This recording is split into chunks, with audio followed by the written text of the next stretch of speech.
ഒരു പോളോ പെട്രോളാണ്. അതിൻ്റെ കംപ്ലൈൻറ്റ് എന്താണെന്ന് വെച്ചാൽ സ്റ്റാർട്ട് ചെയ്ത് ഗിയർ ഇടുമ്പോൾ ഗിയർ വീഴാനുള്ള അങ്ങനെ അതാണ് കംപ്ലൈൻറ്റ്. അങ്ങനെ കേബിളാണ് ഗിയറിൻ്റെ വല്ലാണെന്ന് നോക്കാൻ വേണ്ടി നമുക്ക് സ്റ്റാർട്ട് ചെയ്ത് അതുപോലെ തന്നെ നമ്മൾ ഗിയർ ഇട്ടിട്ട് നമ്മൾ ക്ലച്ചിൽ നിന്ന് കാലെടുക്കുമ്പം വണ്ടി മുന്നോട്ട് പോകുന്നില്ല. എന്നാൽ RPM കയറണുണ്ട്, എന്നാൽ വീലിൽ നിന്ന് ഡിഫറൻഷ്യലോട്ട് പോകണില്ല. അപ്പം ക്ലച്ച് പോലെയാണ് നമുക്ക് ഫീൽ ആയത്. അങ്ങനെ ക്ലച്ച് അയച്ചെടുക്കാൻ പോകുകയാണ് വെച്ചാൽ തീരെ ഒരു അനക്കം പോലും ഇല്ല, ഒരു ചെറിയ റിയാക്ഷൻ പോലും ഇല്ല. എന്നാൽ ഗിയറെല്ലാം വീണുണ്ട്. അപ്പോൾ ഗിയർ ബോക്സ് ആണോ ക്ലച്ചാണെന്ന് ഉറപ്പിക്കാൻ വേണ്ടി, അതുപോലെ തന്നെ ക്ലച്ചിൻ്റെ സിലിണ്ടറാണോ നോക്കാൻ വേണ്ടി നമ്മൾ നോക്കിയിട്ടുണ്ട്. എന്നാൽ ക്ലച്ചാണ് കംപ്ലൈൻറ്റ് കാണിക്കണം. അതുകൊണ്ട് നമുക്ക് ഗിയർ ബോക്സ് അയച്ചെടുത്തിട്ട് നമുക്ക് നോക്കാം എന്താണെന്ന്. പിന്നെ 31,721 കിലോമീറ്റർ മാത്രമേ ഓടിയിട്ടുള്ളൂ കേട്ടോ വണ്ടി. അമ്മാതിരി ക്ലച്ച് താങ്ങി ഓടിച്ച് ക്ലച്ച് അവിടെ നിൽക്കും വരെ അവർ ഓടിച്ചതുകൊണ്ടാണ് ഈ ഒരു കംപ്ലൈൻറ്റ്. സാധാരണ എൻഗേജ് ആയിട്ടും വണ്ടി റൈസ് ആവുകയൊക്കെയാണ് വരാറ്.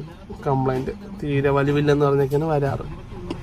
എന്നാൽ ഇത് വണ്ടി മൂവിങ് ഇല്ലാത്തൊരവസ്ഥയിലായി മാറിയിട്ടും കിലോമീറ്ററാണ് കണ്ടല്ല, വെറും 31,000 കിലോമീറ്റർ. സാധാരണ ഒരു 80,000 1,00,000 കിലോമീറ്ററൊക്കെ സാധാരണ വെറുതെ ഓടും ഒരു വോക്സ്വാഗൻ്റെ പോളോ ഒക്കെ. അപ്പം എന്തായിരിക്കും അല്ലേ അവർ ആ ഡ്രൈവിങ്. ക്ലച്ചിൽ കാല് വെച്ച് ഓടിക്കണവർക്കൊക്കെ ഇത് അയച്ചു കൊടുക്കണം കേട്ടോ. വെച്ചാൽ ഇത്രയും ലോ കിലോമീറ്ററിലെ ക്ലച്ച് പോവുമോ എന്നൊക്കെയാണ് കസ്റ്റമർ ചോദിച്ചത്. എന്നാൽ ശരിക്കും പോകൂല, എന്നാൽ അവർ ഓട്ടിച്ച രീതി അടിപൊളിയായതുകൊണ്ട് പോയി. അവിടെ ക്ലച്ച് അയച്ച കേട്ടാ. ഇപ്പോഴും തന്നെ കണ്ടില്ല, സെൻറ്റർ അല്ല, ഈ ഒരു കണക്ക് നോക്കുമ്പോൾ സെൻറ്റർ അല്ല. അപ്പോൾ മൊത്തത്തിൽ ക്ലച്ച് തീർന്നിട്ട് അതിൻ്റെ ഇടയിൽ ഗ്യാപ്പ് വന്നതിന് ശേഷം താഴ്ന്ന് കളിക്കണം കേട്ടോ ക്ലച്ചിൻ്റെ ഡിസ്ക്. അതുപോലെ തന്നെ ഗിയർ ബോക്സിനകത്തും അത്യാവശ്യം റിലീസ് ബെയറിങ്ങും കാര്യങ്ങളെല്ലാം ഡാമേജ് ആയിട്ടില്ല. എന്നാൽ ക്ലച്ചിൻ്റെ ഡിസ്ക് പറഞ്ഞ ഈ പൊടി മൊത്തത്തിൽ പൊടിഞ്ഞ് പിന്നെ ആയിട്ടുണ്ട് കേട്ടോ.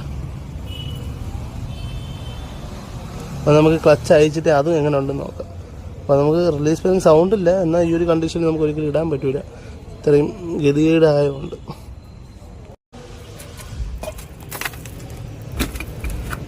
അങ്ങനെ ക്ലച്ച് അയച്ച കേട്ടോ. ഇതാണ് എൻ്റെ അവസ്ഥ. ഇതല്ല അവസ്ഥ, ഇതിൻ്റെ ഇപ്പുറത്തെ സൈഡാണ് അവസ്ഥ. കണ്ടില്ലേ, ക്ലച്ചിൻ്റെ ഒരു സൈഡില്ല, ഫുൾ റിവേറ്റാണ്. അതുപോലെ തന്നെ ഫ്ലൈ വീലിൽ ചെറിയ ലൈനും കാര്യങ്ങളൊക്കെ വീണിട്ടുണ്ട്.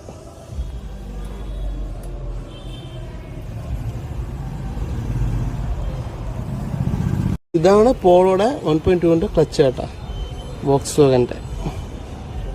Made in Slovakian, Czechoslovakia. സാഷാണ് പോയി പറഞ്ഞ കേട്ടോ. അപ്പോൾ നമുക്ക് സാഷ് തന്നെ വാങ്ങിച്ചിടാം. അതുപോലെ തന്നെ ലുക്ക് കൊള്ളാം, സാഷ് കൊള്ളാം.